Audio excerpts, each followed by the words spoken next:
All right, welcome back everybody to another new episode of A Whole New World with me, your host, Jacob New. Well, we're here to put a spotlight on positive things happening in the community and developing that positive mindset. It is time for everybody's favorite part of the week, the dad joke of the week. And the crowd goes wild. So, here it is. Why did the boy sprinkle sprinkles on his pillow?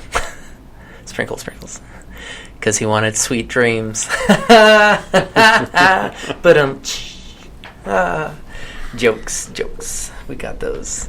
Well, kind of. This is debatable. Some people are like, no. We are very lucky to have Nick Andromidas on the show with us today. So first, thank you for being on the show. Hey, Jacob. Thanks for inviting me. It's an honor, and I love your setup here, so I'm excited to be here today. Thank you very much. So, let's get right into it. So, what is your passion? Like, what are you doing right now?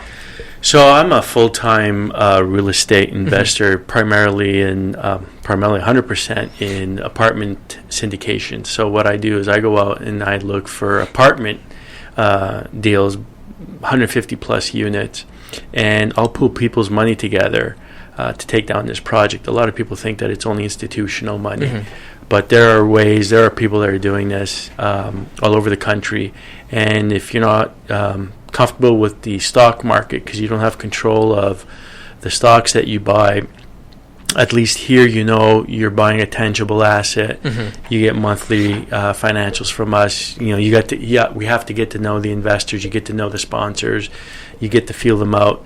And if you decide you can drive by the property, and if you want to invest in it, when it's time to invest, you're just ready to invest. And there's legal documents that have to be filled out. Everything's done through everything's done through an SEC lawyer compliance. Okay. We usually file under a 506B or a 506C, B like in boy or C like in cat. Okay. If you guys Google, if your listeners want to Google that, they can find a lot of information on the 506B or the 506C. Yeah. Man, that. So is that something that you're very passionate about? Is it the investing part, or like what? It's help. This is going to sound a little cheesy. It's helping people make money. Yeah. I grew up. I like the money part, but just listening to that, I'm like, that doesn't get me going. No, perfect. It's all about helping people create and preserve their wealth. Yeah. You buy stocks nowadays. There's no guarantee. There's no guarantee, but there's also you can't write anything off when you're buying stocks. So you buy stocks, you have to pay. If you sell within a year, you have to pay capital gains on a different percentage. If you sell after a year, it's a different percentage based on your income tax. And again, full disclosure, I'm not a lawyer or a CPA. You definitely contact a lawyer or a CPA. But with real estate, what I really love about, and I'll get back to the passion part, but it's about how much wealth you keep. Right, so you invest in a property and you get all these capital depreciation. Now you have to stay in the game in order to continue getting the benefits of a tax shelter. Let's call it a tax shelter. Yeah. But the passion is, again, it's the deal making. It's the I am in control of my own destiny. Same thing with when I invest passively in other people's deals. I know that my money is sitting in a. There's no guarantees, but it's much safer. It's less volatile than the stock market. I mean, the highest volatility is Bitcoin, right? Crazy, up or down, or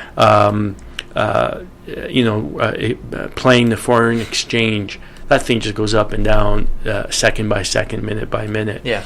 Then it's stocks. Then it's different class of assets that you can invest in. Yeah. So multifamily, I find, is the less volatile, and it's just passionate to help people build preserve their wealth. I mean, a lot of people don't understand it, but once they do and they start seeing those quarterly distributions, it's like, wow, an eye opener for them. It's just much safer for them because their money's there and their money's working for them now. Okay, instead of just sitting. Instead of you and I breaking our backs and pulling a sweat and calling in sick, money doesn't call in sick. No, money doesn't complain. It's working for you, and that's the passion that I have, is to help others understand it, whether they invest or not, but to help them understand real estate and to be able to invest in it. It's just a passion of mine that I've been doing it for close to 20 years, not in depth. I started helping my dad run a duplex. Okay. Is that what got you started into this? That's what got me started, but that's what also turned me off, because in the area in the actually I'm originally from Canada, so in the province that it's not a landlord friendly state. Okay. So we don't do any business like on the west or east coast. Yeah. We might touch Florida, it's Texas, Oklahoma, New Mexico, Arizona. So Oklahoma, but we don't do if they're not landlord friendly. So it was a negative in the beginning, because I saw what my dad went through and what we went through as a family, having to deal with all these laws. Yeah, we even had to have the unit empty for a year, and it turned me off, right? But I knew how to get a loan, the expenses, how to pay for everything, the mortgage. Then I started with the stock market many years ago, and I was like paying all these taxes, and then I got into real estate where I was investing on my own, and that's where I got the bug. How do I go bigger? How do I scale it instead of owning all these single family or condominiums? How do I go bigger and faster? Yeah, get building with many families. Apartments are the way to go. Yeah, it's just more numbers at the end. Yeah. And that makes sense. You got to put your money in where there's going to be mass numbers to multiply it. I guess. Yeah. So that's very, very fascinating to me. I'm so passionate about it. I moved out here, so I've only been out here in Texas for a year. And from Canada, right? No. Originally from Canada, via LA, California. Okay. Southern Cal. I spent 25 years out there. I worked in the film industry on the business side. Okay. And it was great experience. But when I left the industry, California is just way too expensive, and especially what I want to do with apartments, it's insane, and it's not landlord friendly. But the pricing is just insane. Yeah. So I started investing passively in Texas, and then I said, okay, boots on the ground. I packed it up. I sold everything, and I headed east. Okay, wow. So that takes a lot of commitment and passion to just pick everything up and go. Yeah, I wanted to do this full time, especially if I'm going to work with my investors. I want them to feel comfortable that, you know what, he's there. I'm not how are you managing it from California, right? How many times can you get on? I mean, you can get on the plane every week, but it's just more cost.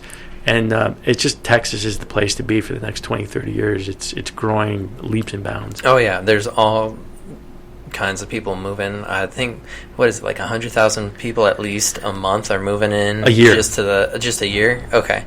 And that's still a lot. Yeah, no, it was like, not just 100,000, They're predicting by 2050, DFW is going to have doubled in population. So 14 million people. So you double everything, right? We need more gas pumps, more apartments, more shopping centers, more supermarkets, and everything, right? Yeah. It's just crazy. And we're sprawled out right now, but we're going to start building up. Building up. We've got so much land. Texas is the largest state in the country, so we got lots of land. So, so you said you got turned off from it at first, originally. So, what were some of the things that? Oh, well, you said the laws, but what got you back into it? Just that it was. I went through. So I own my own place, which is not the same. I went through the 2008 crash. Yeah. Right. That hit a lot of people. Hit everybody with 401k. Whether you were 401k or if you were playing the market, you just took a big hit, and it takes so much longer to rebuild that. Right. It doesn't mean that the real estate market didn't take a hit then. I mean, that's what caused a lot of the problems. Yeah. But I figured, what's something that's volatile? What's a product out there that everybody needs and can't live without? Yeah. I mean, there are people that live on the street, but everybody needs a roof over their head. And that's what really got me into it. And that's when I started buying condominiums. I started with condominiums because I didn't want to be the guy that needed to hire the landscaping and all that. I figured, I'd rather pay an HOA fee, have someone else take care of the property. They're paying me rent, and I'll pay the HOA through the rent. It's just less hands-on. Yeah. But then you realize they move out, you lose a month's rent. You have to pay the real estate agent, because I didn't have anything in California. They were out of state. I had to pay a real estate person to find me someone, do a credit check, and put them in there. It's just someone moves out, it eats away immensely on your income, on your profit. Mm-hmm. So what do? You go bigger and bigger, right? So if you get 200 units, and a lot of people say, how can I get 200 units? There are people out there that will finance it. There are mm-hmm. lenders out there. How much does it cost to, just ballpark, to get involved with? Well, here in the DFW, it's that's fine. Here in the DFW area, I mean, when I started investing, the way they define it is per unit door, right? Unit door. So I think when I started investing, it was $75,000, $80,000, $82,000. Between $75,000 and $82,000 a door, and it's now more like 95 to 105, if not 110. So in the range between 95 and 105, and it's continuing to climb because there's just so many people that are coming here. Yeah. That want to invest here in Texas. They're just driving up the prices. So that's how you look at it. So, a 200 unit building, $20 million. Okay. Wow. I mean, it's quick how. $20 million, depending on the area, you get financing. You might get 70 to 75% financing. Then you have to raise the other 25%. And I don't have $5 million. No. So what do? I go out and I find investors with pre-existing, depending if you're using a 506B or a 506C. When people Google it, they'll understand what a pre-existing relationship is.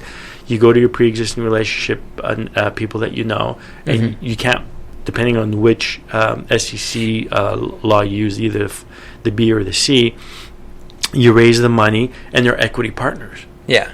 You take a sponsor fee. I don't want to get too much. I don't know if your audience understands the detail, but you take a sponsor split. There's an asset management. There's some money that we get paid for managing the property managers. We don't do the property management, but you want to make sure that they're following your business plan, right? Okay. Because you've sold, or you've told your investors, this is the business plan, these are the projected returns. Yeah. Well, you want to stick to that plan, and you have to have the property manager stick to that plan to make sure that. Yeah. Otherwise, it could. Right. I mean, you can tell someone, hey, you're averaging 8-9% cash on cash. Yeah. And you don't want to turn around and say, look, we're only going to pay 4% this year, right? So.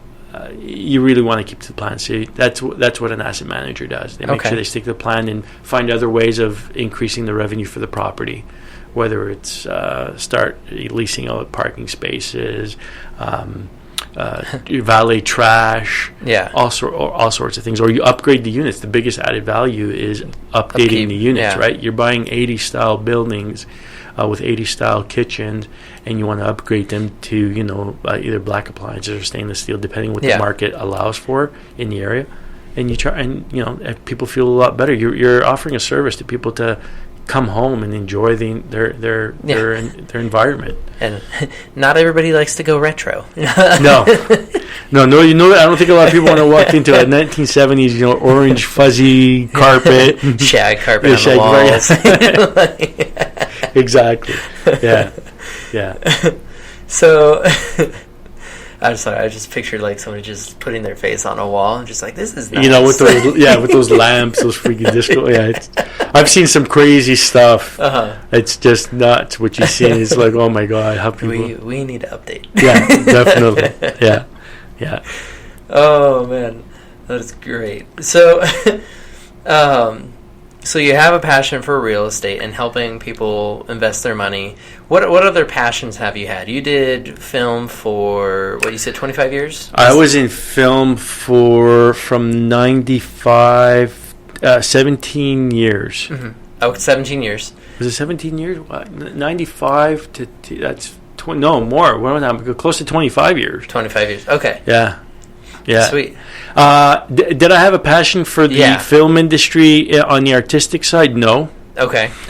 I thought it would be exciting to work for a major studio, and it was fun. The type of work that we did was to some people, I'm a big number cruncher guy. Yeah. So that part was fun, building models. There was some travel which was fun that you got to go on business trips and stuff like that. Yeah. But just the environment was just was cool. Nothing like what the Googles and the Amazons are today. Yeah. But it was fun, and it paid the bills, and it helped me get into real estate. Yeah. Yeah. So I appreciate everything that I went through, and I appreciate the company and the people that I met. I learned a lot, and I use a lot of that today in the real estate business, because there's a lot of people that do real estate that shouldn't be doing it. So yeah. No, I hear that, and I like what you're saying about like you're glad you went through it, because it led you to where you are now, and you used a lot of skills from that. I think of I was huge into music. I played the French horn. Okay. Went to college to be a French horn performance major. Was what I was gonna. I'm gonna be in the London Symphony Orchestra, and I'm gonna play movie soundtracks. That was my goal, and I loved it. And I was playing from 6 a.m. until 10 p.m. That was either in the music building or I was doing practicing. I loved it. And then but I think doing those hours so much, I just burnt myself out, and I just lost the passion for it, which is a shame. But it led me to go and try new other things. Well, what else could I be doing? Because all from literally when I started in 6th grade, all the way through my my sophomore year in college, that's all I did was music. And so I was loved it. I don't regret any of the time I spent on it, because it taught me a lot of discipline and how to practice and how to apply myself. When I first started teaching, one of the things I would do, you have to practice. And so what am I going to do? So I felt like a fool getting up and talking to chairs. I felt like I should have had stuffed animals through there. But those are things that I learned and have helped me throughout my passion is, and some people would say, but being young and green, I loved money. I loved making money. Yeah. So I started working when I was 14. I had a paper route. I would do ski events, and even if I made a little bit of profit, or if I got to ski for free, it was great. That's a win. Yeah, right. Up in the east, up in Montreal. Yeah. And so I was I hate to use the word entrepreneur because it's used so loosely nowadays. Yeah. But I just loved making money, and I always worked. I always had a summer job. Somehow there was income coming in. So to your point with the music, I eventually got burnt out at some point in my mid-30s, hitting 40, thinking, what am I doing all this for? Yeah. And how much more longer can I do it, right? And you realize you're just trading time for money. Yeah. Right? I would have loved to go on vacation for a month. Mm-hmm. Impossible with a job, right? Where if you're going to go on vacation for a month, don't bother coming back, right? Yeah, a lot of times. Yeah, that's what they tell you. So my thing was stop trading. So going forward, what are you going to do to develop and scale a business? And from loving money, I realized that money doesn't love you back, and that just takes time and becoming, more mature. Yeah. That money doesn't love you back. I wish it did. Yeah, a lot of us do. Yeah. But then I realized, what are you going to do to build a business? And that's the passion as well, as starting creating the procedures, the plans, how are you going to scale it up? What's your business plan? How are you going to scale it up? Start doing policies and procedures. I always hated policies and procedures when I was in corporate America. I was why the H do we, why do we need this stuff? Yeah. And now I look back and like I said before, I really appreciate everything I learned there. You need it, right? Because you're working with different partners, and you just want to, here's the booklet, or here's my policies and procedures. This is how I do stuff. They either like it or they don't. If they don't like it, they can move on. Yeah. But the passion of being that money hungry and working for money to a point where you're saying, what am I doing to develop a business to give me time? Yeah. Because the only equal level playing field that we all have versus if it's a billionaire to the guy on the street is time. No one can buy time. No. Just can't. right? We only have so much time. We never know how much that is. So my passion is not only for me, but to help others create wealth and preserve their wealth through real estate investing in apartment buildings. Yeah. I'm not talking about any commercial buildings or stuff like that, or medical buildings or office buildings. Just the residential. Everybody needs a roof over their head. Mm-hmm. If you give them a clean, if you give them a clean place, good service, good maintenance, you want people to be happy to come where they live, right? People are going to leave. That's fine, but you want them to be able, and they'll be happy to pay their rent and stay as hopefully they stay as long as you can. It's just less turnover the better. Yeah. But that's my passion is the business of. So I combined it. It took 40 years, right? To combine. Yeah. It's a short time, right? Yeah, right. To combine, the passion of, creating leaving, getting away from the I want money. It's not about money. It's about building wealth. Yeah. But also building a business that will give you time. Yeah, and I know because you were saying earlier today, you're like, man, I was golfing today. I was taking advantage of this great weather. It's great. I mean, I'm not gonna lie. You said that, and I got jealous. I was like, mother. I could say some words, but we're a positive podcast now. Those are some of the perks that we have nowadays. Trust me, I was on the course with some other guys trying to build relationships, because it's all a relationship business as well.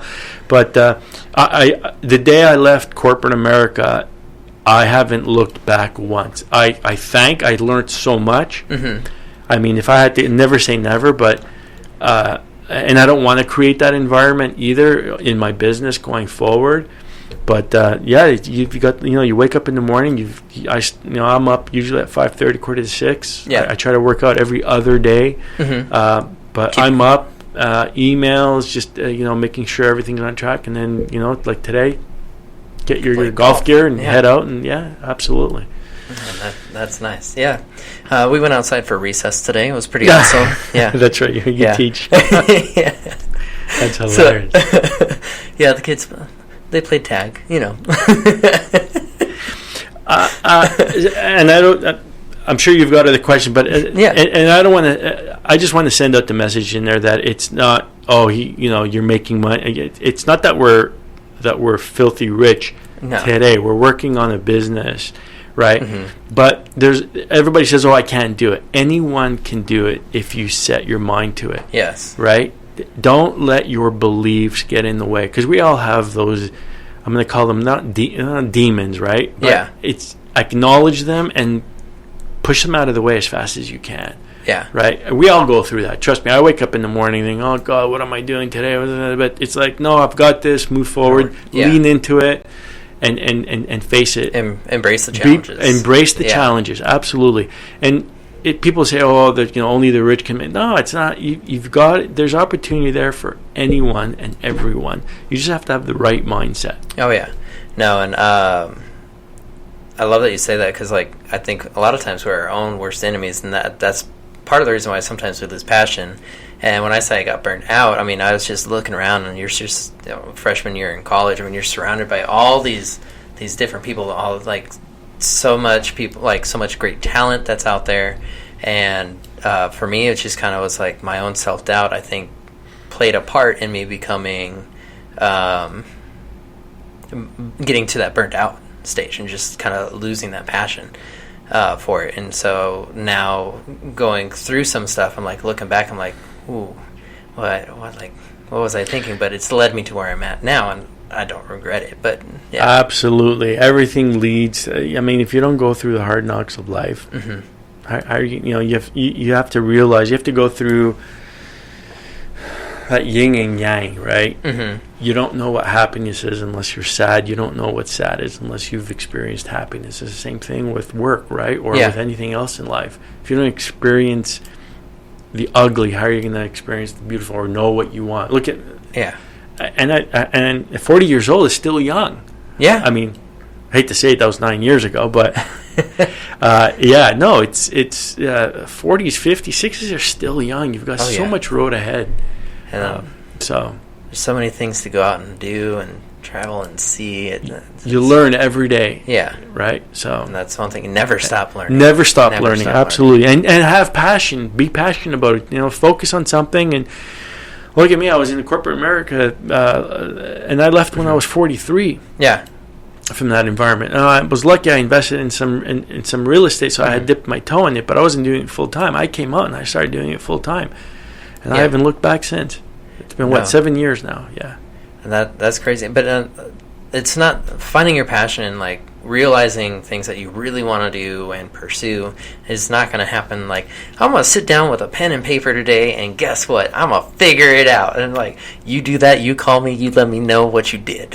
Because I think people should go through through multiple passions. Oh yeah. Look, my passion was making money. Yeah. It was a stupid way of making money. Hey, but you don't know what you don't know. You've got to go through that experience. And I did it. I mean, I left Canada and I came out here and I got sponsored. I mean, when you want something to work, it's in the energy that you put out and the thought process that you put out, it's going to come back in. I wanted to stay here. I found the right company. They sponsored me. They got me my green card. 5-6 years later, I got my citizenship because I knew I didn't want to leave. Yeah. So you just have to have that positive energy and that forward thinking and lean into it. Yeah. And say, I'm going to continue. I'm not going to give up. Sure, there's days where, God, it's rough. It's not easy. No. And it's everyone goes through that.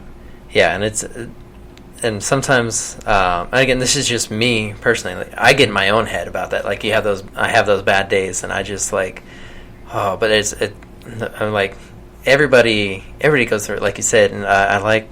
Oh man, I hope I get this right. Jim Rohn, he says the same wind blows on us all. That's like, right. It's just how you set your sail. Love Jim Rohn. Yes. Rohn, yeah. Love him. Yeah, great guy. I mean, I don't know him personally, but I mean, I love his quotes and all his educational stuff. Yeah. Oh yeah, no, and so like it's that's actually what started me on my own like personal development. Is I joined a network marketing group, and I'm like, who's this guy? And I start reading, and I'm listening to him, and I'm like, oh. So I've learned quite a bit, Did you surround yourself with people of like-minded people with what you wanted to do? So whether it was music or podcast or networking, do you surround yourself around? I call it a tribe. Yeah. Music, yes, 100%. Networking, yes, I was. Podcasting, I'm looking for that group. So they're out there. Yeah, they are. I've joined a Facebook group. I just need to be more intentional on getting on there and interacting and building those relationships, because everything I think comes down to those relationships, and that's a big strong point for me. I did, what's that, Strengths Finder, and 4 out of my top 5 are relationship based. And I was like, oh, that's interesting, but it works. I get it, Very cool. And so, but, and so it's just, that's one thing that I really like, and that's one thing that I really enjoy about doing podcasts, is going out, meeting people, sharing their story, them just talking with people, and that's a passion of mine. And I love it because you're sharing different stories with your listeners, and I guess your viewers. From what I can see on the cameras here, and with today's technology, it's so easy to do that. Oh yeah, it's just great. I mean, any type of group, any type of thing that you want to get into, it's out there. Mm-hmm. You just have to search it and find it. Yes, right. And when you hang out, whether you hang out or listen or it's not. It's building the relationships, but you're learning from them too. Mm-hmm. I mean, here in Dallas, I've been here almost a year. I'm starting to expand outside of the multifamily arena to make because you want to hang out with all the multifamily people. It's great, and I love them. They're awesome. But you also want to I need something to give you a new edge. Yeah. Keep you sharp. Right. Yeah. Right. No, I get you. Yeah. So I've got some golf buddies. I've got some. Hey, let's go out and do some bowling or hiking or biking or something like that. Yeah. Well, I mean, because not everybody's going to like to do everything, and sometimes it's nice to just have a break. We don't have to do everything. I don't know if it's with age, but step back and just smell the flowers and just reflect and look at the whole picture. Mm-hmm. Right? You can't just keep going, go, because if you're going 100 miles an hour, you're missing out on stuff. Oh yeah. No, it was cool. Speaking of that, it makes me think the storms that happened Sunday. Oh my God! Yeah, I like to think it's because the Cowboys put such a whooping on the Eagles, but you know. But I'm driving from Plano to Wiley, and it's just a beautiful lightning storm, just lightning after lightning after lightning, and it's just crazy. And I'm driving, I'm like, wow, that's really cool. And I'm like, I got to be driving, but I liked it so much that I actually kind of I pulled over to the side and I got out my phone and I took like a video of it. So when did you realize? When did you realize that you were like a tornado was coming towards you? Oh, this was after that. I was heading home. Oh, it was afterwards. Okay. Yeah. So I thought it was coming. Like, whoa, what a beautiful sky and lightning, and it's like, what the hell is coming towards me? Yeah. No, actually, that did happen to me. I went to school at OU, and so we're sitting there in our apartments, and I'm on the third story. I'm going to let you guys know right now, not one of my smartest choices ever in life. And so we're sitting there, my friends were like watching the news updates, and, you know, Oklahoma gets all kinds of tornadoes, so we're kind of like, okay.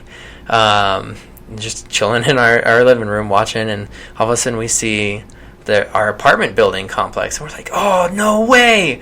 So we run out, we're on the balcony, and we're like looking up at there, and we're looking at the TV, we're like, we see us, and we're like waving like idiots, just complete idiots. And so we're continue looking up, and all of a sudden we just see this like funnel, the clouds just start circling, and a funnel cloud starts forming. We're like, that's not good. So we went back inside, and realized we didn't really have enough time, so we each took our mattresses and went into our own bathrooms and hid respectively, because don't want to mess around with those, respect them, but it was just kind of you don't want to so when you said that, I was like, oh, I've been through that. you don't want to mess with Mother Nature. No, not at all. No. So you just don't want to mess with mothers in general. They can get... That's right. Yeah. They're very fierce. So...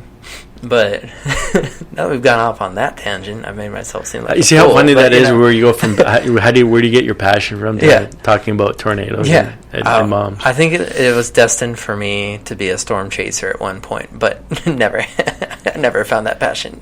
Not me. No, I look at those guys, I'm like, how did they find that passion? Like, I was just...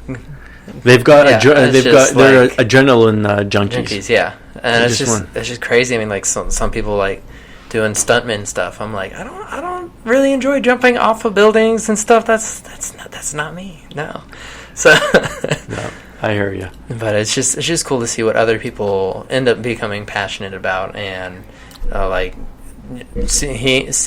hearing your passion for helping people and developing that wealth. For me, that passion and just building those relationships are very similar.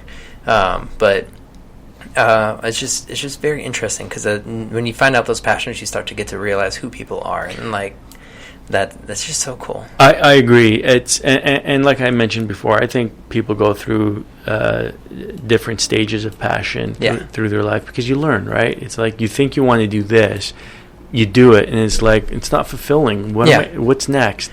Right? And either hopefully you get to play off of it and build on it, or cut it off and start something new. There's nothing wrong with that either. I mean, you just that's hard to do though.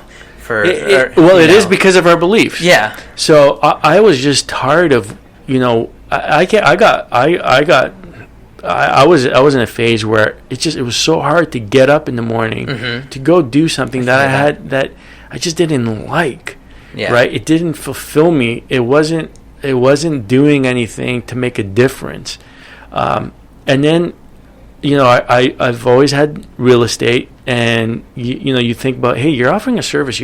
Someone's living in an apartment that you bought, that you're financing it because for whatever reasons they can't afford it, but they need it's like a service, or you're offering them, here's the rent, here you do. Of course, you're going to do it for a profit. I've updated it.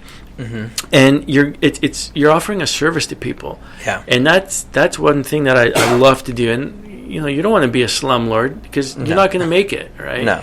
So for us in our communities, we do we'll do pizza parties, we'll do back to school backpacking, Thanksgiving, all sorts of stuff to bring the community together, and it all comes together. Like next year we'll do something different, right? But the passion is, it's that real estate of, it's not just the tenants and the residents. I like to use the word residents more than tenant, but the residents of the community have somewhere to live, and you're helping society too, right? Yeah.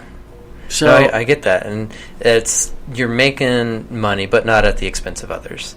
And I love that you're looking at it and you're talking about it as helping these people, but you're also talking about doing community events to bring these people. And I've lived in apartment buildings where the only interactions I had with some people were, quit stomping. I'm like, I'm not stomping.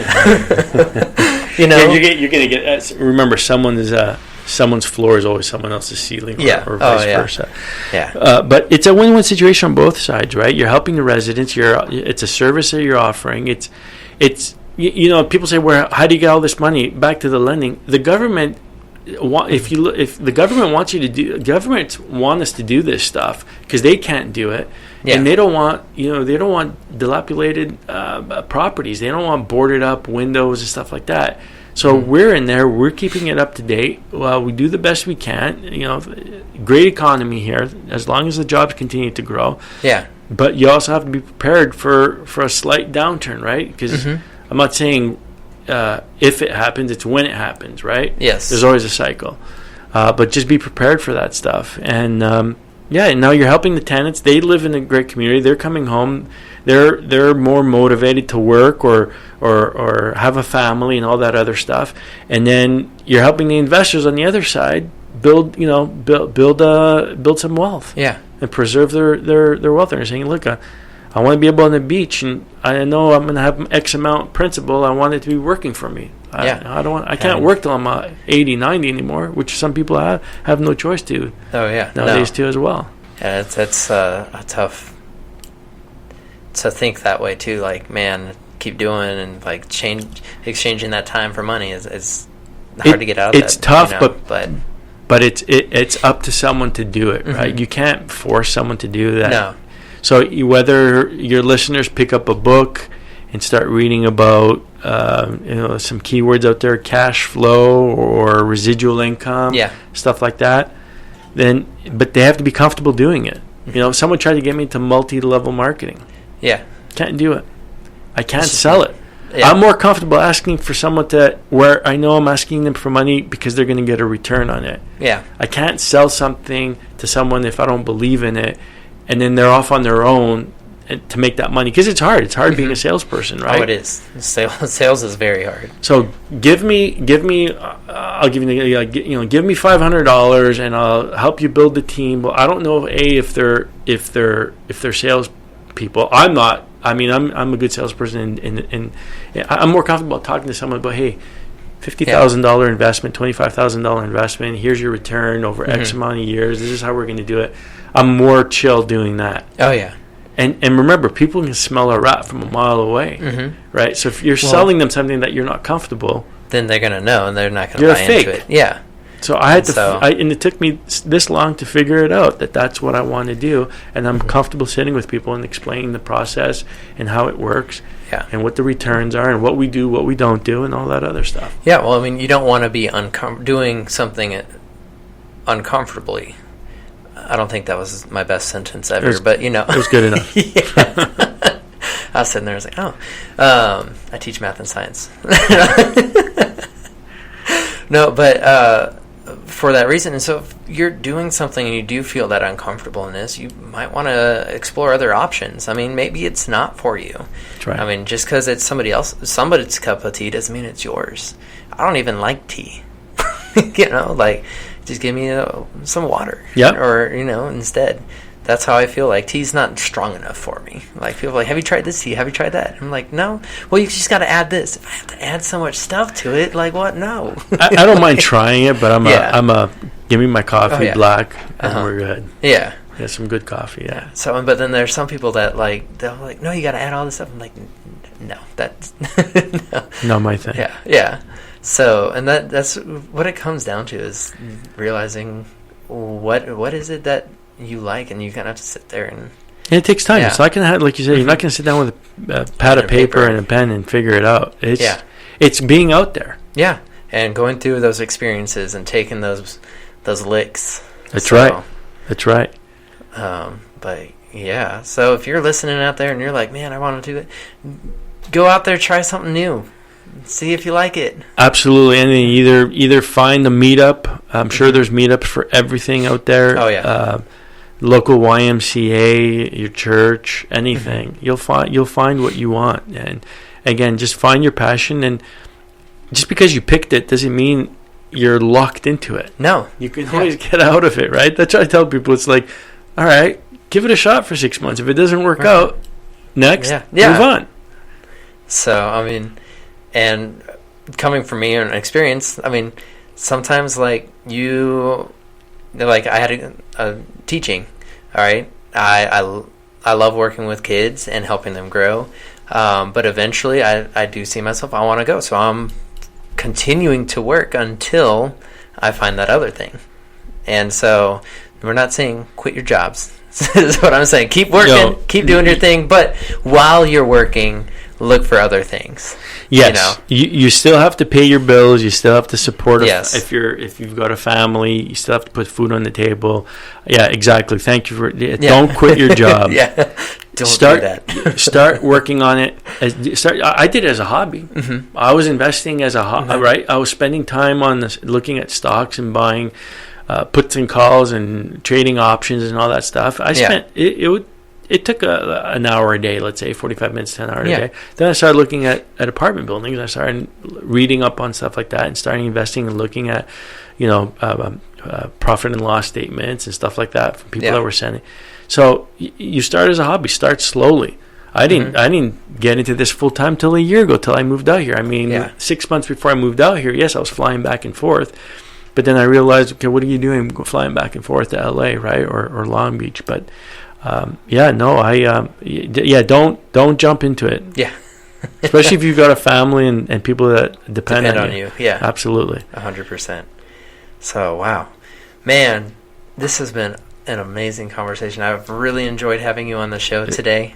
Jacob, thank you. I was a little bit nervous in the beginning because how do we mix passion and real estate, and I hope your audience and your viewers and your listeners really enjoyed it. Mm-hmm. But I had a great time. I appreciate the great questions and the conversation going back and forth. It was awesome. No, I thank you, and it's just great because, and it's a perfect example that real estate might not be somebody's passion. I mean, right now it's not mine. Notice how I said right now. I mean, it could be in the future. I'm not going to rule it out.